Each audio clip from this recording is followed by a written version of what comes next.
Զրուցում ենք կրթության հարցերով փորձագետ Սերոբ Խաչատրյանի հետ։ Պարոն Խաչատրյան, երեք մամուլը գրում էր այն մասին, մասնավորապես լրատվամիջոցներից մեկը, որ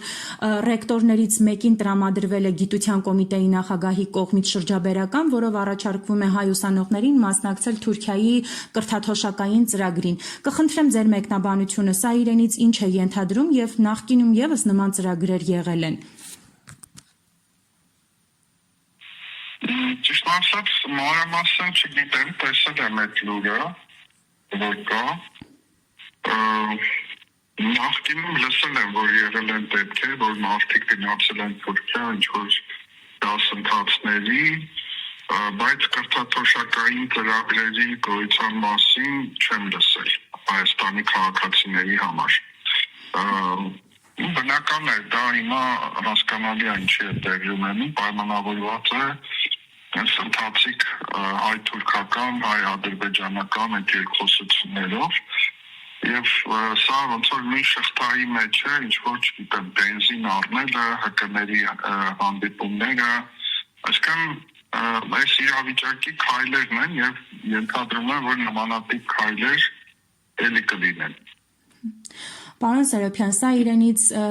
ինչ է ենթադրում, հետո լինելու են հետևանքներ, թե հակառակ այնուամենայնիվ ինչ որ օգուտ հնարավոր է սպասել, որովհետև մենք խոսում ենք կրթական ոլորտի մասին, որը մի քիչ ուրիշ է, օրինակ բիզնեսից։ Եթե օրինակ ինձ մնար, ես չէի մասնակցի այդ ծրագրին, այդտեղ կարևոր է նաև, որտեղ ամեն դեպքում պարզ է յուրաքանչյուր համալսարան ունի իր, այսպես ասած, իդեոլոգիան, իր գաղափարախոսությունը, մանավանդ Թուրքիան առանձնապես չի փայլում իր համալսարանների ինքնավարությամբ եւ ակադեմիական ազատություններով։ Այսինքն պարզ է, որ այդ համալսարաններում լինելու է որոշակի իդեոլոգիա։ Եթե ես լինեի գնացողը, ես չէի գնա, բայց ասենք գուցե չգիտեմ, ինչ-որ մասնագիտություններ են, ինչեր են, որտեղ կուզենան մարդիկ սովորել։ Պարոն Խաչատրյան, նաև մտավախություններ կան, որ այնուամենայնիվ ուսանողները, ովքեր գնան Թուրքիա, հետո հետ են գալու եւ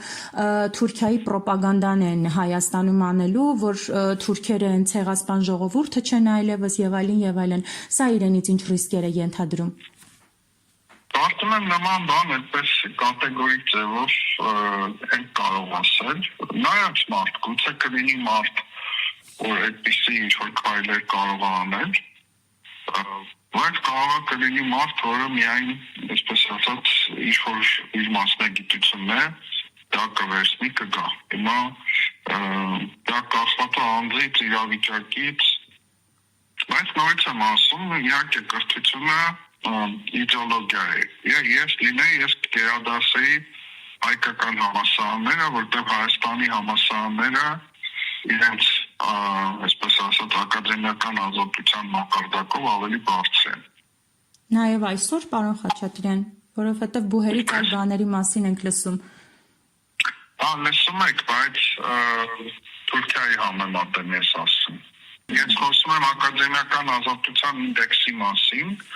որը Հայաստանի պարագայում շատ բարձր չի, այսինքն առանձնապես մենք առաջատար դիրքերում չենք աշխարհում, բայց Թուրքիայից հաստատ բարձր է։ Իսկ ինչ է կարծում, այնուամենայնիվ մասնակցողներ կլինեն այս կրթաթոշակային ծրագրին, պարոն Խաչատրյան։ Ես կարծում եմ, որ կլինեն, այո։ Էլի եմ ասում, այդ նույն հարցն է, ոնց որ չգիտեմ, ասում եք բենզինի դեպքում, չէ, գնողներ կան, հիմա այս ծրագրից էլ կօգտվեն, որտեղ հիմա Հայաստանը այնքան պառակտված է,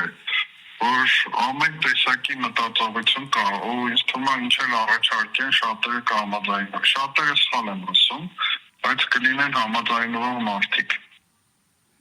Եվ եւս մեկ հարց, պարոն Խաչատրյան, վերջին տարիներին հասարակության մոտ իսկապես այդ վերաբերմունքը փոխվել է Թուրքիայի նկատմամբ ի շնորհիվ այսօրվա իշխանությունների։ Մենք այլևս իրենց մեջ այդ ցեղասպան քաղաքականությունը չենք տեսնում։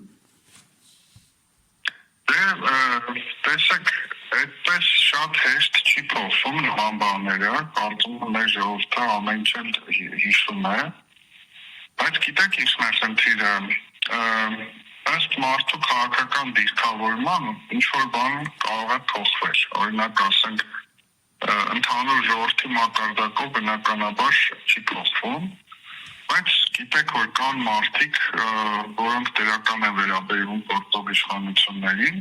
եւ այդ համատեքստում իրենց համար դա էլ է կարևոր, որտեղ դա իրենց իշխանությունը ամրապնդելու ձևերից մեկն է։ Հիմա կան հասարակության մեջ այդպիսի մարդիկ, բայց ընդհանուր չի ասի, որ շատ բան փոխվել է։ Եթե մեծ մասամբ նայենք, շատ բան չի փոխվել։ Գիտեք ինչն է խնդիրը նաև, որ այլընտրանք էլ չի առաջարկվում, այսինքն տեսեք մենք դժգոհում ենք իշխանություններից, այդ դժգոհությունները տեղին են, բայց նաև պետք է այդ այլընտրանքային ճանապարհը առաջարկվի, որ մարդիկ ասեն, այս ճանապարհը ավելի լավն է։ Երբ որ դու միայն քննադատում ես իշխանությանը, դա չի օգնում։ Դու նաև պետք է շատ հստակ ճանապարհ տաս, այլ որ մենք կանք այս այդ բաներ կանենք, որ մարդիկ հստակ տեսնեն, որ դա ավելի լավ տարբերակ է։ Եթե դու լավ տարբերակ չես առաջարկում, պարզ է, որ հասարակության մի մաս, իշխանության լոյալ մաս, բնականաբար կօգտվի այդ ամեն ինչից։ Շնորհակալ եմ մեկնաբանության համար։